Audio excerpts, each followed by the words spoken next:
बिस्मिल्लाहिर्रहमानिर्रहीम। अस्सलाम वालेकुम नाज़रीन, आप यूट्यूब चैनल देख रहे हैं। मैं इमरान खान हूँ। वो लोग जो इमरान खान के सामने बोनों की औकात भी नहीं रखते, वो इमरान खान को दीवार से लगा के बंदूक के ज़ोर के ऊपर अपनी मनमानी कर रहे हैं। और वो मनमानी सिर्फ इसलिए कर पा रहे हैं कि पाकिस्तानी इंतज़ार कर रहे हैं किसी मोजज़े का। अगर पाकिस्तानी किसी मोजज़े का इंतज़ार करने के बजाय खुद खड़े हो जाए ना, तो इकबाल ने कहा था, खुदा ने आज तक उस कौम की हालत नहीं बदली, ना हो जिसको ख्याल खुद अपनी हालत बदलने का। अल्लाह भी मदद तभी करता है जब इंसान अपनी मदद के लिए खुद हिम्मत करता है। वो एक बड़ा ज़बरदस्त मुहावरा है, हिम्मत मर्दा और मदद खुदा। लेकिन यहाँ पे लोग किसी मोजज़े का इंतज़ार कर रहे हैं। हालात यहाँ तक पहुँच गए हैं कि इनका जो दिल करता है वो करते हैं। पंजाब में इन्होंने सेहत का और तालीम का बजट जो है उसमें कटौती करके 50 एकड़ की फ़िल्म इंडस्ट्री के लिए कोई वो बना रहे हैं कि जनाब हम फिल्म सिटी बनाने जा रहे हैं। फिल्म सिटी से फिल्म थोड़ी बनती है, फिल्म तो बनती है कंटेंट से, फिल्म तो बनती है उनको इजाज़त देने से। क्या पाकिस्तान में कोई आज़ादी से फिल्म बना सकता है? बेशुमार ऐसे टॉपिक्स हैं जिनके ऊपर फिल्में बने तो पूरी दुनिया में मशहूर हो जाएं, लेकिन यहाँ चरबा फिल्में बनाई जाती हैं। और उसकी वजह यह है कि सही फिल्म बनाने की, इस्लाही फिल्म बनाने की, या कोई इनकलाबी फिल्म बनाने की, या रियल इश्यूज़ के ऊपर फिल्म बनाने की इजाज़त ही नहीं है पाकिस्तान में, अलाउ ही नहीं करते। तो कमर्शियल किस्म की चरबा फिल्में बनती हैं। आप जितना मर्जी पैसा लगाएं, चाहे हेल्थ में से काट के, चाहे तालीम में से काट के, और यही वो कर सकते हैं और वो कर रहे हैं, और उन्हें रोकने वाला भी कोई नहीं है। और लगातार पाकिस्तान जो है वो इन हरकतों की वजह से नीचे जा रहा है। नाज़रीन, इस वक्त जब मैं ये वीडियो रिकॉर्ड कर रहा हूँ, थोड़ी देर पहले ये इत्तला आई है कि 1 दर्जन के करीब मज़ीद कार्गो तैयारे, जो फ़ौजी तैयारे हैं अमेरिका के, ये 1 दर्जन के करीब तैयारे हैं, ये भारी फ़ौजी साजो सामान लेकर मिडल ईस्ट की तरफ आ रहे हैं। मे भी अभी जब ये वीडियो सुन रहे हों तब तक पहुँच गए हों या वो पहुँचने वाले हों। बहरहाल ये अमेरिका असला जो है बड़ी मिकदार में इकट्ठा कर रहा है यहाँ पे मिडल ईस्ट में, ताकि हर तरह की सूरत हाल में अमेरिकन को एक मरतबा फिर बैकफुट पे ना जाना पड़े। यानी इतना असला वो यहाँ पे इकट्ठा कर रहे हैं, इतना साजो सामान लेकर आ रहे हैं, ऐसा ज़बरदस्त घेरा वो डाल रहे हैं चारों तरफ से ईरान को कि अगर फ्यूचर में दोबारा लड़ाई हो जाती है तो फिर उन्हें पहले की तरह पीछे ना हटना पड़े या उनको शर्मिंदगी का सामना ना करना पड़े। रशिया का एक लग्जरी जहाज़ गुजर गया था और इस वक्त आबना हुरमुज़ में से जो अभी इतला आई है, 2 जहाज़ गुजरे हैं। इनमें एक चीनी जहाज़ है और एक जापानी जहाज़ है। ये दोनों ऑयल टैंकर्स हैं, चाइना के और जापान के। एक यूएई से निकला है और एक जो है सऊदी अरब का तेल लेकर जा रहा है। आबना हुरमुज़ को इन्होंने अबूर कर लिया है ईरान की इजाज़त से। अब देखना यह है कि अमेरिकन क्या करते हैं। मैंने आपसे कहा था ना, कमज़ोर और छोटे मुल्कों के जहाज़ तो अमेरिकन रोक सकते हैं, लेकिन क्या वो आबना हुरमुज़ से गुजरने वाले चाइना के और बड़े ममालिक के, रशिया के या जापान के जहाज़ों को रोक सकते हैं? ये अभी कल तक पता चल जाएगा। रशिया का जहाज़ तो गुजर गया था यहाँ से। एक और जहाज़ जो है उसको अमेरिकन ने पकड़ लिया, उसके ऊपर उन्होंने धावा बोल दिया। और ये जो खबर आई है इसमें ये पता चलता है कि जहाज़ है जो पाकिस्तान से ओमान जा रहा था, और ये कंटेनर्स वाला जहाज़ है, ये पाकिस्तान से ओमान जा रहा था। तो इसके ऊपर अमेरिकन ने दावा बोल दिया, उन्होंने इसको पकड़ लिया। और अमरीकी फोर्सेस ने पाकिस्तान से ओमान जाने वाले कंटेनर बरदार जहाज़ को ईरानी जहाज़ समझ के धावा बोल दिया। ब्लू स्टार 3 नामी जहाज़ है, ओमान में रजिस्टर्ड है। नाज़रीन, आपको पता है ट्रंप एक के बाद एक आलमी लीडर को निशाना बनाते रहते हैं। तो उन्होंने पहले कई ममालिक के लीडर्स को निशाना बनाया, जिसमें एक फ्रांस का लीडर मैक्रोन, पेड्रो जो स्पेन से है, और जॉर्जिया मेलोनी जो इटली से है। फिर इसके बाद जो फ्रांस के अलावा वो कनाडा के जो सदर हैं उनको निशाना बनाया। तो डोनाल्ड ट्रंप ने माफ़ी किसी को नहीं दी। जितने माजी में डोनाल्ड ट्रंप के या अमेरिका के बड़े बड़े इत्तेहादी थे उन सबको टारगेट किया। और अभी डोनाल्ड ट्रंप ने, जर्मन एक बचा था तो जर्मन चांसलर के खिलाफ भी उन्होंने स्टेटमेंट दे दिया। डोनाल्ड ट्रंप ने क्या कहा कि जर्मनी के चांसलर फ्रेडरिक मेर्ज का ख्याल है कि ईरान के लिए जौहरी हथियार रखना ठीक है। उन्हें मालूम ही नहीं है कि वो क्या बात कर रहे हैं। अगर ईरान के पास जौहरी हथियार हो तो पूरी दुनिया यरगमाल बन जाएगी। मैं इस वक्त ईरान के साथ वो कर रहा हूँ जो दीगर अक़वाम या सदूर को बहुत पहले कर लेना चाहिए था। कोई ताज्जुब नहीं कि जर्मनी माशी और दीगर लिहाज से इतनी बुरी हालत में है, ये सदर डोनाल्ड ट्रंप ने कहा। अब देखें, वो डोनाल्ड ट्रंप हर एक के खिलाफ स्टेटमेंट दे देते हैं और झट से दे देते हैं। इन्होंने बरतानिया के खिलाफ बड़े सख्त स्टेटमेंट्स दिए हैं माजी में। तमाम वो ममालिक जो अमेरिका के दोस्त हैं, इसी वजह से आज यूरोपीय ममालिक ये सोच रहे हैं कि हमारे लिए चाइना बड़ा ख़तरा है या अमेरिका बड़ा ख़तरा है, क्योंकि यूरोपियंस ने आंखें बंद करके अमेरिकन पे इन्हिसार किया था और चाइना को और रशिया को अपना दुश्मन समझा था। आज चाइना जो है वो कह रहा है यूरोप को, हमारे साथ ट्रेड करो, हम आपके साथ मिलकर आपके मफादात के लिए काम करेंगे, जबकि डोनाल्ड ट्रंप धमकियाँ लगा रहा है। रशिया जो है उसकी यूक्रेन के साथ लड़ाई चल रही है। रशिया माजी में कई मरतबा यूरोप को कह चुका है कि हम आपस में मिलकर भी रह सकते हैं। अब ये बात जो है वो यूरोप ने भी कहना शुरू की है कि जनाब हमें रूस के साथ बातचीत करनी चाहिए। ये सोच पैदा हो रही है, देखते हैं अब क्या होता है इसमें। लेकिन पाकिस्तान ने CNN को बताया इस अहम मौके पर कि तवक्को की जा रही है कि डोनाल्ड ट्रंप ने ईरान की जो तजावीज़ मुस्तरद कर दी हैं, इसके बाद ईरान की जानिब से तरमीम शुदा तजावीज़ का एक और मुसवदा पेश किया जाएगा। ये पाकिस्तान के ज़रिए से ही होगा। ईरान ने पाकिस्तान के ज़रिए से डोनाल्ड ट्रंप को कहा था कि इस फार्मूले के तहत हम आबनाए हुर्मुज़ को खोल देते हैं, बाकी चीज़ें बाद में कर देते हैं। लेकिन डोनाल्ड ट्रंप ने इनकार कर दिया था।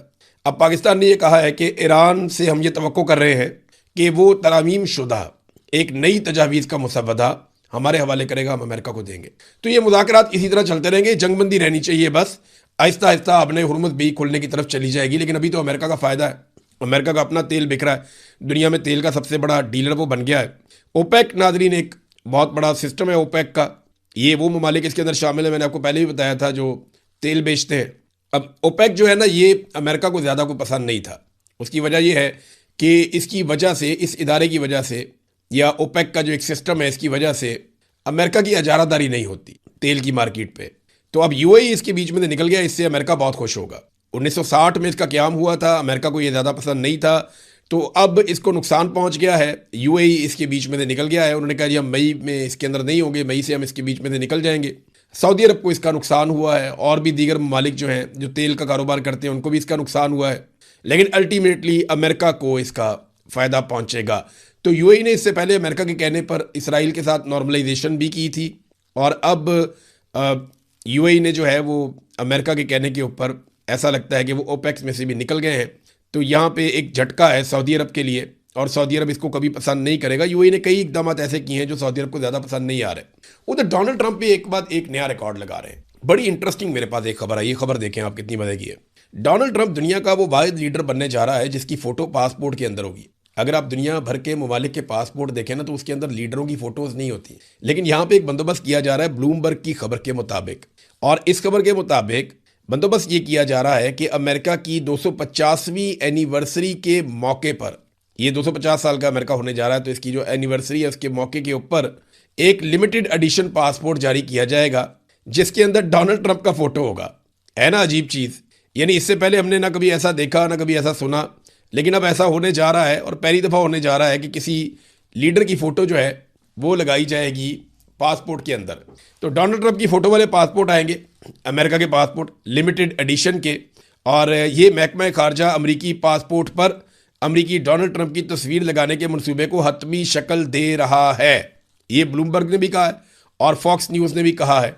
अमेरिकन मीडिया ने इसको रिपोर्ट किया, और उस मीडिया ने रिपोर्ट किया जो ज़रा डोनाल्ड ट्रंप के, फॉक्स न्यूज़ तो आपको पता है ना उनकी पार्टी के ज़रा करीब है। तो ये तो डोनाल्ड ट्रंप को नरगसियत की आदत पड़ गई। ये तो बिल्कुल वैसे हो गए जैसे मरीम नवाज हर चीज़ के ऊपर अपना फ़ोटो ठोक देती हैं। वो एक मैं इंटरव्यू सुन रहा था, एक शख्स बता रहा था कि हमें दवाइयाँ मिलती थी सरकार से और हमारी वालदा का इलाज चल रहा था। वो बंदा ये बता रहा था, वो कहता है जनाब कि हमारी दवाइयाँ बंद कर दी गई और ये कहा गया जनाब अब आप अस्पताल से आके दवाइयाँ नहीं लेंगे, आपके घर मिलेंगी। वो कहते हैं जी हम 8 महीने इंतज़ार करते रहे और हम बाजार से दवाइयाँ खरीद के इस्तेमाल करते रहे कि कब ये हमारे घर दवाइयाँ देंगे। तो उसके बाद वो बंदा बताता है कि जनाब जब दवाइयाँ हमारे घर आई तो उसके अंदर से वो दवाइयाँ जो जान बचाने वाली दवाइयाँ थीं और जो कीमती दवाइयाँ थी वो गायब थीं, और छोटी मोटी दवाइयाँ जो गैर एक मामूली किस्म की दवाइयाँ जो है वो उसके अंदर शामिल थीं, जो हर गली मोहल्ले के मेडिकल स्टोर से बहुत सस्ती मिल जाती हैं। लेकिन डब्बे की कीमत जो है वो दवाइयों की कीमत से ज़्यादा थी। तो ये वही नरगसियत है जो नवाज शरीफ की है, वही नरगसियत है जो मरीम नवाज की है। ये सारा ख़ानदान जो है वो ज़हनी मरीज़ है, इसी काम पे लगे हुए अपना फ़ोटो चिपकाते हैं सरकार के पैसे पे।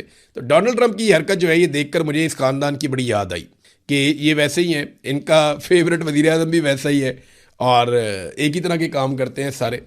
ज़बरदस्त है। एक और नादरीन खबर आई है, ये खबर सुन के मुझे थोड़ी सी हैरत हुई है, लेकिन अगर ये खबर ठीक है और इसकी तस्दीक आ जाती है तो बड़ी शानदार खबर है। पाकिस्तान ने इस खबर के मुताबिक ईरान को ज़मीनी रास्ता फराहम किया है। वजह यह है कि बहुत सारा माल ईरान में पहुंच नहीं पा रहा क्योंकि अमेरिका ने एक नाकाबंदी की हुई है।